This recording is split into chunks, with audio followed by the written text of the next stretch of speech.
نحمده ونصلي على رسوله الكريم اما بعد فاعوذ بالله السميع العليم من الشيطان الرجيم بسم الله الرحمن الرحيم يا ايها الذين آمنوا اصبروا وصابروا ورابطوا واتقوا الله لعلكم تفلحون۔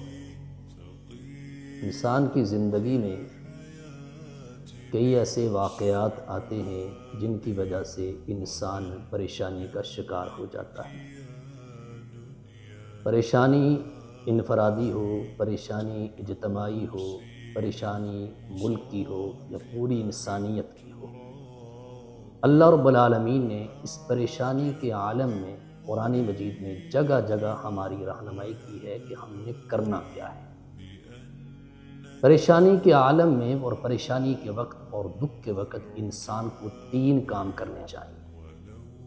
سب سے پہلا کام، جو بندے کو پریشانی آئی ہے اس پریشانی سے نکلنے کا عملی انسان کام کرے۔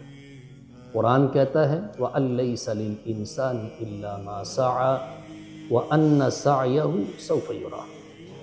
انسان جس کام کے لیے کوشش کرتا ہے وہ اس کو پا لیتا ہے۔ اس لیے انسان کو جس پریشانی میں مبتلا ہے اس پریشانی سے نکلنے کی انسان عملی طور پر کوشش کرے۔ مثال کے طور پر انسان بے روزگار ہے، اس کو روزگار نہیں ملتا، کئی ایسے روزگار کے مواقع انسان کو زندگی میں ملتے ہیں، انسان جائے وہاں کوشش کرے، وہاں درخواست دے، اور اس طرح انسان بیمار ہو جاتا ہے، ایک پریشانی ہے، ایک بیماری آ گئی ہے انسان کے اوپر۔ اب کیا ہے کہ وہ انسان گھر میں تو نہیں بیٹھا رہے، یا صرف دبا پر ہی اکتفا نہ کرے، یا صرف مسجد میں ہی نہ بیٹھا رہے کہ اب یہاں مجھے روزگار بھی ملے گا اور میری بیماری بھی حل ہو جائے، بلکہ اگر وہ بیمار ہے اس کے لیے کیا ہے، وہ علاج کروائے۔ شریعت کا تقاضا یہ ہے اور سنت علاج طریقہ یہ ہے کہ آپ علاج کروائیں ڈاکٹر کے پاس۔ تو اس لیے انسان جس پریشانی میں، جس مصیبت میں، جس تکلیف میں ہے، انسان عملی طور پر اس پریشانی اور مصیبت سے نکلنے کی اسباب اختیار کرے، اور اس کے بعد انسان نے دوسرا کام کرنا ہے کہ اللہ سے دعا کرنی ہے۔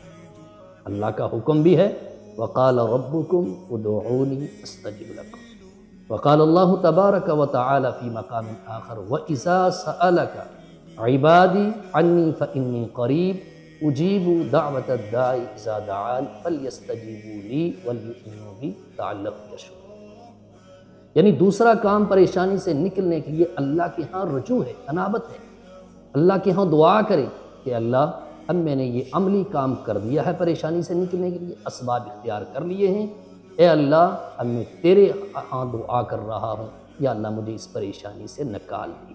یعنی اسباب پر ہی توکل نہ کرے، بلکہ انسان اللہ کے انسان دعائی استعمال کرتا ہے، اللہ سے دعا کرے اللہ میں نے یہ دعائی استعمال کر دی ہے، اب اس دعائی کے اندر شفا تو نے ڈالنی ہے، اب اس کے اندر تاثیر تو نے ڈالنی ہے۔ تو دوسرا کام انسان اللہ کے ہاں دعا کرے، اور تیسرا کام رضا بالقضاء ہے۔ اب تیسرا کام رضا بالقضاء، اللہ کی طرف سے جو فیصلہ آ جائے انسان اس پر کوئی اعتراض نہ کرے، کوئی شکوہ اور شکایت نہ کرے۔ جو انسان کے حق میں بہتر تھا اللہ نے دعا کے بدلے میں، عملی کام کے بدلے میں وہ کام اللہ تعالیٰ نے اس انسان کے حق میں کر دیا ہے۔ اب انسان کو چاہیے کہ اللہ کے اس فیصلے پر راضی ہو جائے۔ اللہ رب العالمین سے دعا ہے اللہ مجھ کو، آپ کو کتاب و سنت کے مطابق یہ بات سمجھ کر اس پر عمل کرنے کی توفیق عطا فرمائے۔ وما علینا الا البلاغ المبین۔